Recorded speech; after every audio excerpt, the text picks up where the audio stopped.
Hello friends, இன்றைக்கி நம்ம என்ன பார்க்க போகிறோன்னா எண்ணெய் கத்திரிக்காய் காரக்குழம்பு. ரொம்ப சூப்பராக இருக்கும். கண்டிப்பாக ட்ரை பண்ணி பாருங்கள். கொஞ்சமாக எண்ணெய் விட்டு எண்ணெய் சூடானதுக்கப்புறமா இந்த மாதிரி கத்திரிக்காவை இதில் ஆட் பண்ணிக்கலாம்.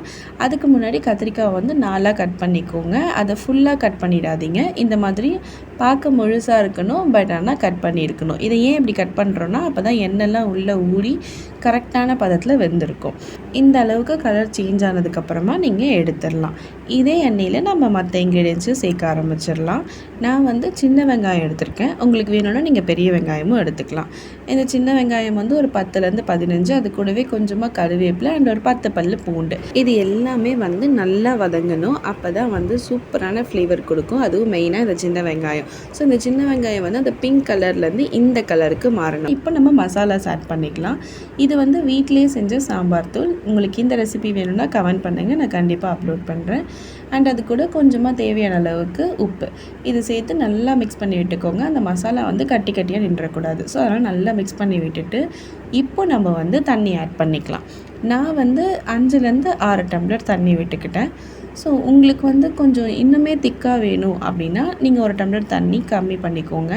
உங்களுக்கு வந்து கொஞ்சம் தண்ணியாக வேணும்னா 1 டம்ளர் எக்ஸ்ட்ரா தண்ணி விட்டுக்கோங்க. இப்போ வந்து இது ஒரு 2 கொதி வரட்டும்னு சொல்லிவிட்டு தட்டு போட்டு மூடி வச்சுருங்க. அதுக்குள்ளே நம்ம வந்து புளி தண்ணி ரெடி பண்ணிக்கலாம். ஒரு பெரிய நெல்லிக்காய் சைஸில் புளி எடுத்துக்கோங்க. அதில் வந்து சுடு தண்ணி ஆட் பண்ணிங்கன்னா ரொம்ப சீக்கிரமாகவே புளி தண்ணி ரெடி ஆகிடும். இப்போ பார்த்திங்கன்னா நம்மளுடைய சாம்பார் வந்து கொதிக்க ஆரம்பிச்சிருச்சா. ஸோ இந்த டைமில் நம்ம வந்து அந்த எண்ணெய் கத்திரிக்காய் ரெடி பண்ணி வச்சுருந்தோம்ல, அதை வந்து இதில் ஆட் பண்ணிக்கலாம். கரெக்டான டைமிங் இது தான். ஸோ இது கொஞ்சம் திக்காக ஆரம்பிச்சிருச்சு. அதே மாதிரி கொதிச்சுட்டே இருக்குது. இப்போ இந்த எண்ணெய் கத்திரிக்காவை சேர்த்து இன்னும் கொதிக்க விட்டிங்கன்னா இந்த மசாலாஸ்லாம் வந்து இந்த கத்திரிக்காயில் ஊறி அது வந்து நல்ல ஃப்ளேவர் கொடுக்கும். கொஞ்சமாக மஞ்சத்தூள் ஆட் பண்ணி நல்லா மிக்ஸ் பண்ணி விட்டுக்கோங்க.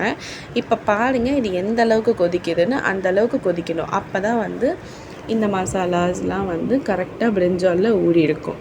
இப்போ இந்த டைமில் நம்ம வந்து ரெடி பண்ணி வச்சுருந்தோம்ல புளி தண்ணி, அதை ஆட் பண்ணிக்கலாம். அதை ஆட் பண்ணதுக்கப்புறமா நம்ம வந்து ஒரு 2 மினிட்ஸ்க்கு நல்லா கொதிக்க விடுங்க. அப்போ தான் வந்து கரெக்டாக இந்த மசாலாஸ் அண்ட் அந்த புளி தண்ணி, அதுக்கப்புறம் அந்த கத்திரிக்காய், இது எல்லாமே வந்து கரெக்டான ஃப்ளேவரும் கரெக்டான டேஸ்ட்டையும் கொண்டு வரும்.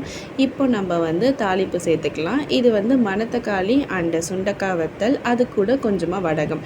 இது எல்லாமே வீட்டில் பண்ணது தான். நான் வந்து வடகம் எப்படி பண்ணுறேன் அப்படின்றத ஒரு வீடியோவாக போட்டிருக்கேன். அதை வந்து நான் லிங்க்கில் உங்களுக்கு கொடுக்குறேன். கண்டிப்பாக போய் பாருங்கள், நீங்களும் செஞ்சு பாருங்கள். இப்போ நம்ம இதில் கொஞ்சமாக கருவேப்பிலை ஆட் பண்ணி இதில் நீங்கள் சேர்த்துக்கோங்க. ரொம்ப சூப்பராக இருக்கும். இதோட ஃப்ளேவர் இன்னும் தனிங்க. ஸோ இதெல்லாம் ஆட் பண்ணி நீங்களும் செஞ்சு பாருங்கள். ரொம்ப சூப்பராக இருக்கும். அண்ட் எப்படி வந்துச்சுன்றதை மறக்காமல் கமெண்ட் பண்ணுங்கள்.